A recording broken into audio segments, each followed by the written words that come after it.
Shimelle Laine. I'm here with another edition of Sketch to Scrapbook page. Today I'm using a sketch that includes one 4x6 landscape photo, and it's used at the top of the page, which is a design that really can help show off some pattern papers if you have some paper that you really love the design of, and it's the sort of paper that you really don't even want to cover up in your finished page. So this gives you plenty of room to take one pattern paper and have it on show to complement a particular photo that you want to include. It might be a photo that's really special, or it might just be what I call an oddball photo, which means you have one print of something and you don't have a lot of other photos to go along with it. So I'm using my February picks for the Best of Both Worlds kit for this project, and this is going to be my one token Valentine type layout. And for that I have an oddball photo, which is of a sort of public art installment in London at the moment called Lovelocks, and it's a big grate of metal that spells out love and has a heart, and then you can go buy a lock and write something on it, and then all of the money goes to a heart charity. So I'm going to use the black arrow pattern paper and the red zigzag pattern paper with my single 4x6, and I'm going to pull in one thing that's not in the kit, and that's a 12x12 sheet of black cardstock to form my background. So I'm just going to use that as it is. I'm going to start with this sketch and put the background together first. Now there are two different ways to start with this idea. If you want to have just one pattern paper on show, it can be the whole box. Cut it to about 11.5 square, and then you'll just have a 1/4 inch of whatever background you choose for the outer edge, and will help define that pattern paper. Or you can use one for the bottom part and one for the top part, so that there's a break in the papers underneath this strip.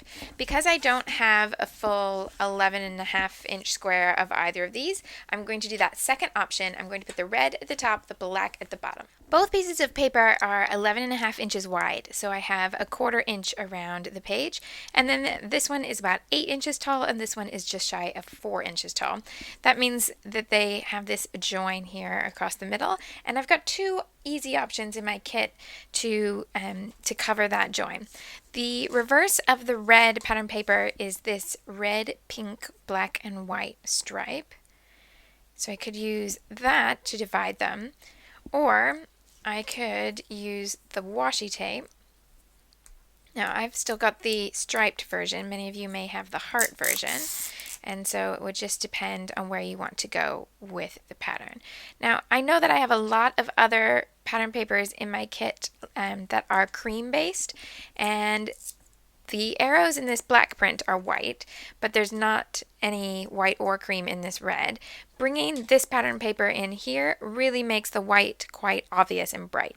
I think I'm going to opt for this version because it's going to tone down the brightness of that white and then make it easier for me to use the other papers in my kit. But if you prefer something that's a little bit cleaner, or you like the more Valentine-y specific bit, like the brighter color, then I would go with the pink, red, black, and white stripe. Okay, so the next step in my sketch is to map my photo with a messy stack of pattern papers.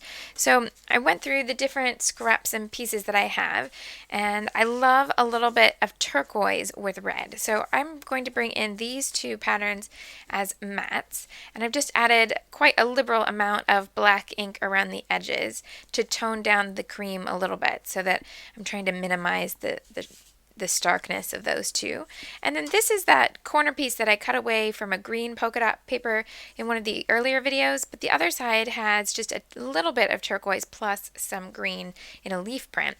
And I'm just going to place that underneath the corner just to add in a little bit of variety. So these are all going to be stacked with really small angles so that they're not perfectly straight, but they're not too extreme either. If you prefer things to be neat and tidy, then take your time to make these mats all nice and orderly and evenly spaced.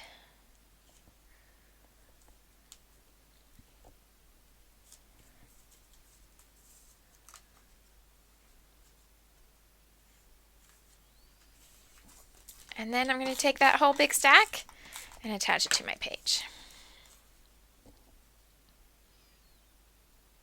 So this is what I mean by this sketch works really well if you have a pattern paper you want to keep on show.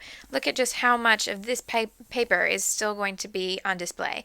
And I think this pattern works well for that because in small amounts it's quite difficult to tell what this pattern is. You need to see a little bit more of it to be able to read the mix of arrows that are there in that pattern. So I think that will work quite well. And now I'm on to my title, my journaling, and my embellishment. The idea is that your title can fit up here at the top, have a little bit of embellishment between the title and the journaling that's going to go below. So the journaling is going to take up this space and then repeat a tiny bit of that embellishment over here on the other side. You could do them evenly, so you could have them both above the stripe or the border piece here that bridges the gap between the two sections of pattern paper. But I like the idea of bringing one section of the embellishment down below that stripe so that the two portions of the page are linked together rather than feeling very, very separate. For my title, I'm altering the lettering in two ways. I'm using the white wood grain Amy Tangerine thickers, but the white is really, really harsh now that I've added in all this cream, and I'm intending to add in more cream-based embellishment. So I thought I would go ahead and change the color rather than use them as the bright white in this instance. So I've changed the color in two steps with a brown and a black ink.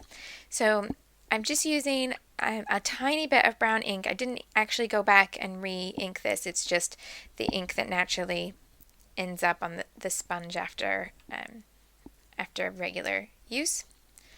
So that will color in the letter to make it a pale brown, and of course you could do this with absolutely any color of ink. So if you have white letters and you want pink letters, then you can make them any color you want. If you're out of turquoise letters and you need turquoise, you can do it with a turquoise ink pad. And then I take a little bit of black ink, same thing, but I'm just going around the edges to add some definition in this case. But I wanted to show you both steps in case you wanted just one color and the ink around the edges was a little bit too much for your style. And because I ink everything on the page, I quite liked the idea of inking the lettering as well. Now the other way I altered this alphabet is that I didn't have two L's left to spell my title.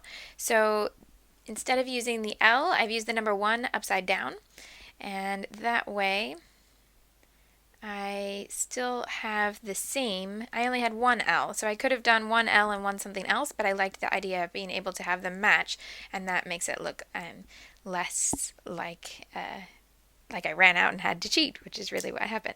So there we go. So ones instead of L's and a little bit of color to make custom lettering to fit the page, and you can do it in absolutely any color that would work for your layout. For my embellishment, I used two sizes of heart punch. One that's about an inch and then one that's significantly smaller. The larger one's from Martha Stewart and smaller one is from EK Success.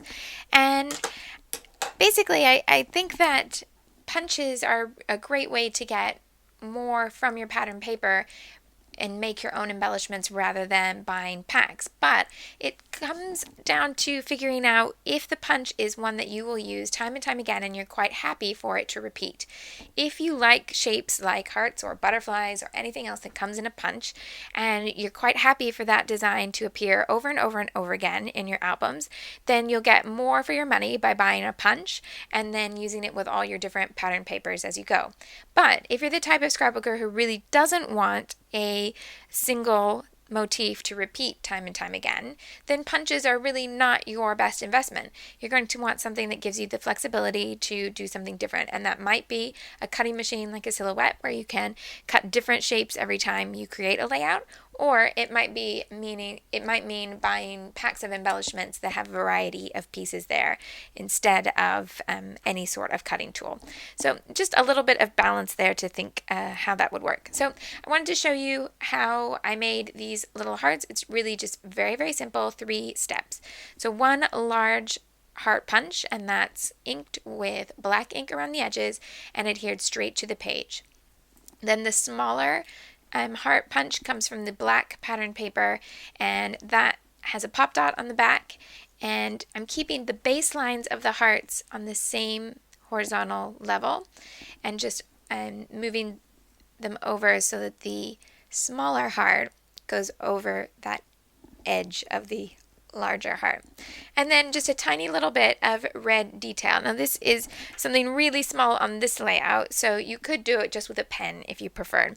But I wanted to show you this technique as something else you can do with red mist that will still look controlled enough that it won't look like a crime scene. So this is my red Mr. Huey, and this is an embossing stylus. It's meant for using with a stencil so that you can then dry emboss pattern papers, because you run it over the edge and you get that indentation. But you can also use it as a dotting tool. So you just take the end of the stylus and pop it in the mist, and then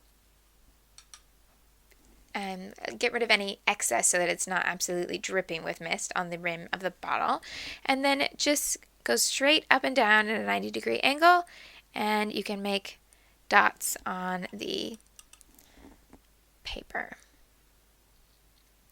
Now, like I said, in this case, I've used it just really subtly, so you could do something very, very similar with just a red marker pen. But I wanted to show you that idea because if you do already have a stylus, you can use this to create all sorts of patterned polka dotted designs with your mist. You could take a large shape and pencil it in, and then go and take your mist and make it all polka dotted. You can do it in different colors, and then once it's dry, you can erase your pencil marks and you'll have this magically dotted design on your pattern paper. But in this case, I just wanted to add a little bit of the red color to the embellishments, and I wanted it to look a little bit more handmade than the pen. So although I'm sure on the camera and in a still picture, it's still just going to look like pretty similar to a marker. In person, there is a really slight difference between the hue quality that you get from a mist versus a marker. So just something I wanted to share with you in case you already had a stylus and you could use it as a dotting tool. To finish this page, I added my journaling on the Ormolu red journaling card, and then just took all sorts of different small embellishments that I had left in my kit to create this little arrangement of embellishments that's not actually on the sketch. But I wanted to show you that idea in case when you get to this point, if it looks a little bit too plain for you, this corner is a great place to add more embellishments. You can just gather lots of different small pieces together and add a little grouping here, and that will still keep the page quite simple but have one little area that's really dressed up for the rest of the page. So I have further little details about this grouping. If you want to see how that's made, you can see that on my blog, and there's also a second interpretation this week, but this sketch, we interpret it as a card. So our guest, Julie Campbell, shows you how to make a card from that same sketch. And I'd love to see what you do with the sketch this week. So if you make a page, please do share it with us. Thanks so much for watching.